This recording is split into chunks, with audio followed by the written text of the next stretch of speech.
Razor just will knock you out. He puts you to sleep. And Razor Ruddock is perhaps the most devastating puncher I've ever seen. You make one mistake with Ruddock and you're on your back. I don't know why in the world would Mike Tyson take this fight. Las Vegas, March 18, 1991. The Mirage Arena was alive with anticipation. Mike Tyson walked into the ring carrying something he hadn't carried in years, doubt. Just over a year earlier, Buster Douglas had shocked the world by taking away Tyson's undefeated record and his aura of invincibility. Now Iron Mike wasn't simply looking for another victory.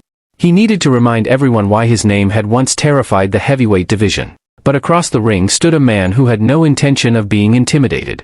Donovan Razor Ruddock was 27 years old, 6'3", nearly 240 pounds, and entering the fight at the peak of his physical power. More importantly, he possessed one of the most dangerous punches in boxing, the infamous smash. It was a devastating hybrid of a left hook and uppercut, thrown with enough force to end a fight in an instant.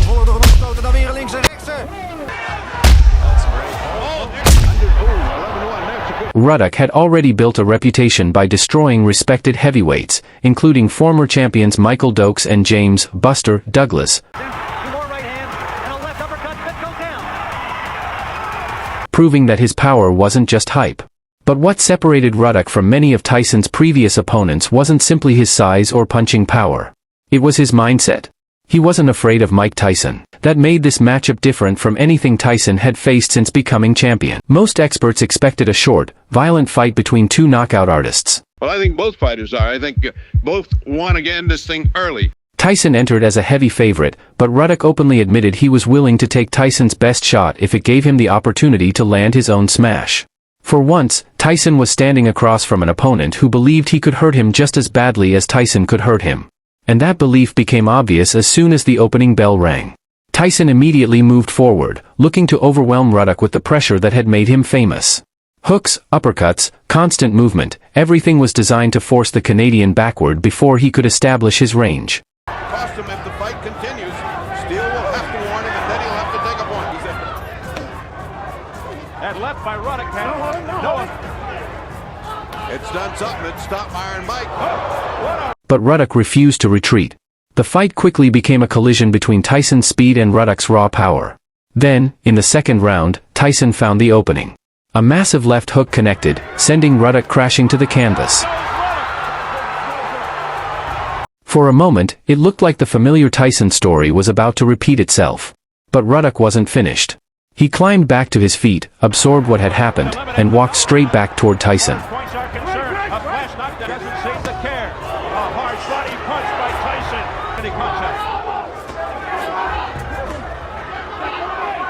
Now, he's measuring Ruddock out, and seems to less than 30 seconds in.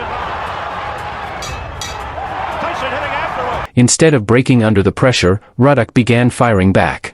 He absorbed punches that would have stopped most heavyweights and answered with the weapon that had earned him his nickname. His left smash began finding its target, and one of those punches landed hard enough to force Tyson backward. That changed everything. Suddenly, this wasn't Tyson hunting down another victim. It was a war. Neither man wanted to surrender ground, and neither seemed willing to give the other the respect that comes from backing away. Good shots. He just doesn't quite get there. There's a left by Ruddock. A left by down goes Ruddock. What a counterpunch. As the rounds continued, Tyson's punches kept landing, but Ruddock continued standing. The Canadian's ability to absorb punishment was becoming just as important as his ability to deliver it. For that one thing that can neutralize it. Little uppercut and then the right hand over. Oh, nice hook. Here for withstanding this kind of barrage. Oh, what a right by Tyson. Ruddock. A right by Ruddock. Tyson comes to continue into round 6 now, and Tyson right above us taking some steam out of Tyson. Ruddock coming back. Now Tyson with a big left. Integrity or his honesty. A flurry. Continues to stay on his feet. He's been knocked down twice earlier. That stunned Tyson. Now Tyson says no. Hit me again. And he did. Then came the moment that changed the entire fight. In the 7th round, Tyson unleashed a furious combination, landing 6 unanswered punches in succession. Ruddock staggered toward the ropes. And then referee Richard Steele stepped between them. The fight was over. Tyson was awarded the victory by TKO. But instead of celebration, the arena erupted in anger. Both blows. Tyson has Ruddock on the ropes. If Tyson applied, possibility of Tyson tiring out here also is in the cards. At ringside, up close.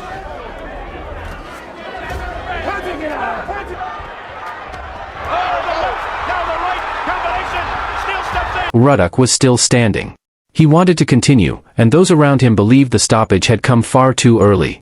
The disagreement quickly turned into chaos as members of Ruddock's corner confronted the referee and Tyson's team moved in.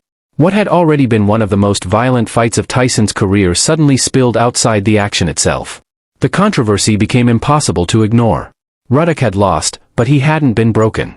And that was exactly why the boxing world demanded a rematch. Winner by way of TKO, Mighty Mike Tyson. Only 3 months later, on June 28, 1991, Tyson and Ruddock were back in the ring. You're trying to intimidate me in any way whatsoever.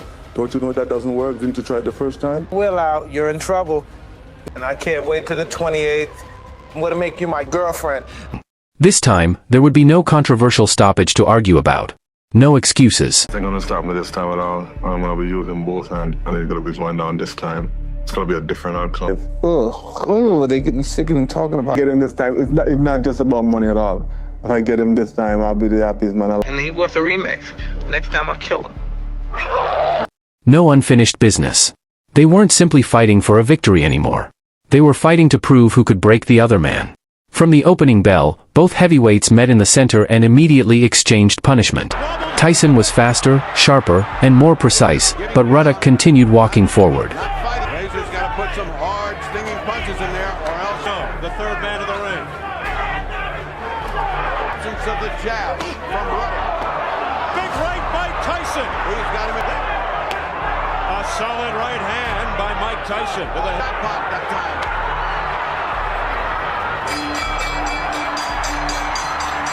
and they continue after the bell.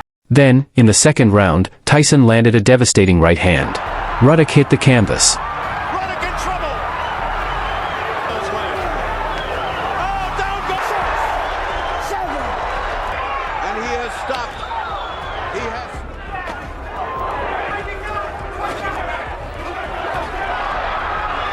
Ruddock landing with the right, but again, here comes Comes back. And Ruddock, another good 2 shots. Another good 2 hooks. oh, what a left hand by Razor Ruddock. It got through.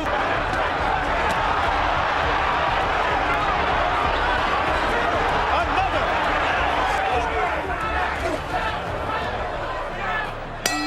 The Canadian giant somehow pulled himself back up. And Tyson kept coming. By the 4th round, another brutal sequence sent Ruddock down again. Tyson was throwing everything behind his punches, attacking the body and head with the kind of violence that had once made him nearly impossible to survive against. Ruddock was battered.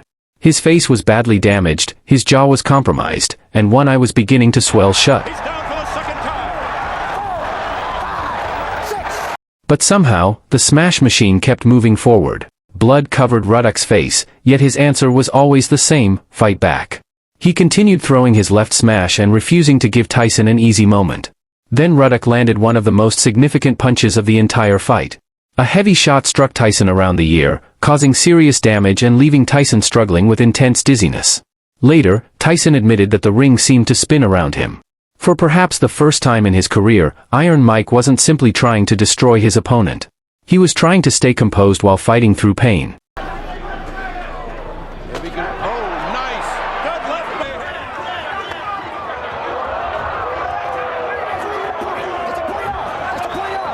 This far. There's the jab. However weak, he should be popping that jab. That changed the dynamic completely. Both men were exhausted, damaged, and running on instinct, but neither was willing to stop. Ruddock was fighting through a badly damaged jaw, while Tyson continued throwing combinations despite the punishment he had absorbed. Every time Tyson appeared close to taking control, Ruddock found enough strength to fire back. Every time Ruddock seemed ready to turn the fight around, Tyson answered with another burst of precision and power. The crowd stayed on its feet as two exhausted heavyweights continued trading until there was nothing left to give. Ruddock in trouble. Ruddock's face, a man. Oh, nice shot by Ruddock. Holyfield's title. And Tyson's got to go back. Oh. Doubling. Ruddock.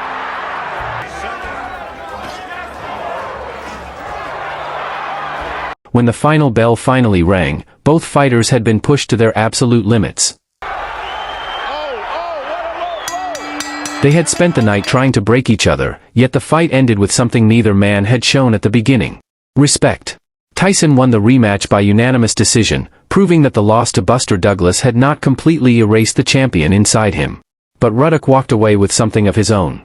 He had gone through one of the most brutal wars of Tyson's career and refused to disappear. The two battles permanently changed both men. Ruddock carried the physical consequences of those fights for the rest of his career, while Tyson's life soon became increasingly complicated outside the ring. And perhaps that is what makes the Ruddock fights so important. They weren't simply two victories on Tyson's record. They were the moment Iron Mike discovered that even the most feared heavyweight in the world could be pushed to the edge, and that sometimes, surviving the war was just as important as winning it. 2 fights. 2 wars. And a rivalry that showed the world what happened when Tyson finally met a man who refused to be afraid.